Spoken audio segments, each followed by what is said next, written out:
Greetings, everyone. My name is Nicole Allen, and I am a librarian at Greenwich Library. Today, I am very excited to be talking to author and cocktail expert John deBary. John has worked at PDT, the world famous and James Beard Award winning New York Speakeasy, and served as bar director at Momofuku Restaurant Group. John is the CEO and founder of Pertot, a non-alcoholic botanical drinks company, as well as a co-founder and board president of Restaurant Workers and Community Foundation. I would also like to mention that although John currently lives in New York City, he is a Greenwich native. Hi, John. Thank you for joining us. How are you today? Hi, thank you for having me. We are here today to talk about a very exciting new digital cookbook, Family Meal, published by Penguin Random House, with all proceeds to benefit Restaurant Workers Community Foundation COVID-19 Crisis Relief Fund. Can you tell me a little more about your organization and what you're doing right now to assist restaurant workers? Yeah, so Restaurant Workers Community Foundation, I co-founded it with a group of restaurant hospitality industry professionals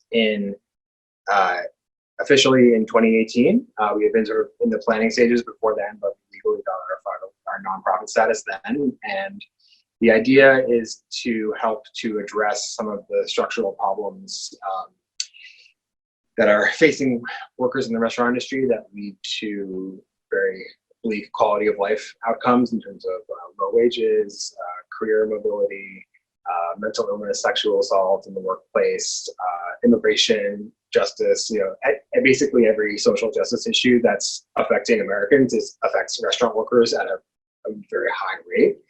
So we were hoping to try to begin to alleviate those by sort of working within and then also tapping into the nonprofit, philanthropic world to be able to get those resources and be able to help the community. So we had very modest fundraising goals for the past couple of years. And then when it became clear that every restaurant in America would probably have to close down or severely limit their operations, we knew that there was going to be a massive crisis of workers in the restaurant industry being thrown out of their jobs and facing uncertain economic outlook for months at a time. So we needed to do something really specific to help address the kind of the urgent crisis that was about to happen. So we created this fund on March 15th, about 6 weeks ago, and we designed the fund to help in three ways. The primary way is through emergency relief grants to individuals who are facing this crisis, and we're doing that through an organization called the Southern Spoke Foundation, and they're providing the relief, and they have the existing kind of organizational setup to be able to take applications, be able to disperse the money and really help people. And so that's where half of the fund is going, and then a quarter of it's going to other nonprofits that are doing work to address the needs of restaurant workers right now. Mental health support networks, food pantries, food kitchens, domestic violence, abuse survivor support, immigration, legal aid, so that people who are off their jobs are facing significant challenges, so they have places to go to be able to get help. And then lastly, we're developing a zero interest, no collateral loan program to help small businesses get a backup and running with a very easy money, essentially. So it'll help people kind of get their foot, get a leg up a little bit and start to get back to normal eventually. And yes, we've raised about $4 million so far in the last 6 weeks, which is really staggering, and just goes to show that the size of the problem is really huge and it needs to be met with an equally huge response. So $4 million sounds like a lot, but compared to the size of the population we're talking about, it's kind of a drop in the bucket. So we're looking at probably 10 or so million people in the restaurant industry who are out of work right now. What other things we'll get into and maybe talk about the book, but what other things has your organization done to fundraise?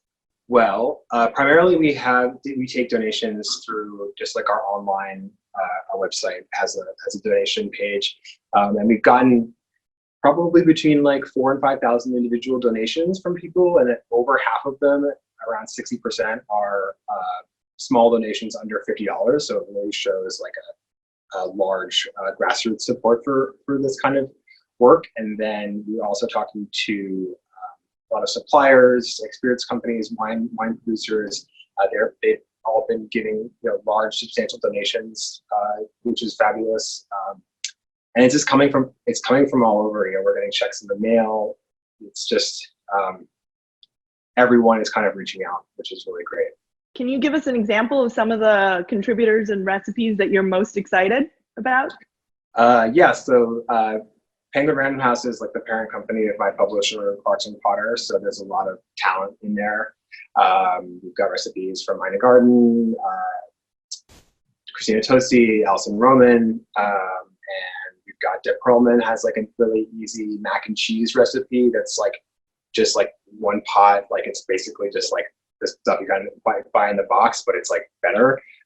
So I think that's kind of the overall theme of the book, where it's like really simple, easy recipes that don't need to do a whole lot, but are like fun and easy and very like kind of satisfying and comforting.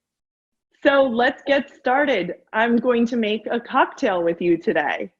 So the name of this punch is the Ridiculously Simple Punch, and the name isn't a lie. The idea is for it to be a very simple, riffable recipe that you don't necessarily need to be too concerned about exact specifics, unlike other cocktail recipes. So for this one, it's just really low stakes, like very easy. It's a batch cocktail, so you can make a bunch for a bunch of people, and you can keep it in the fridge for a little while if you want.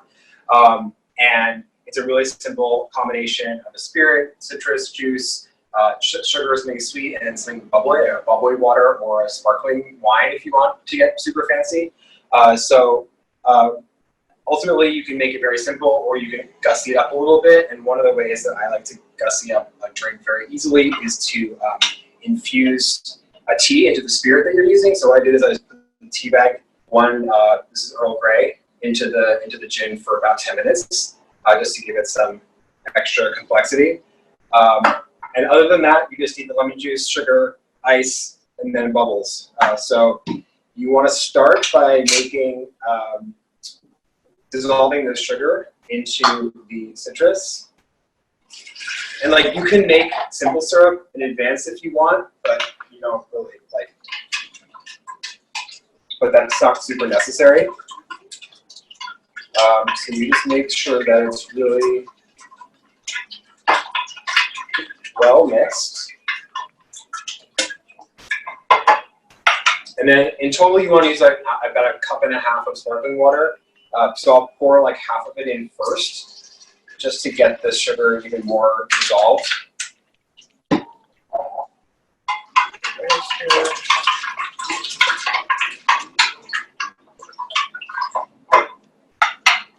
And then it's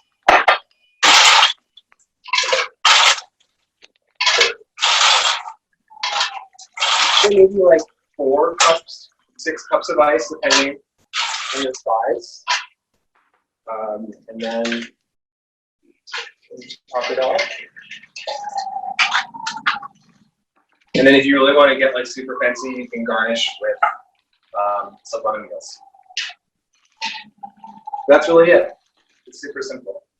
Yeah. So thank you, John, for joining us. Please check out the book through Greenwich Library's website, or by purchasing your own through your favorite ebook retailer. The book, once again, is called Family Meal, and it's through Penguin. Take care and stay safe, everyone.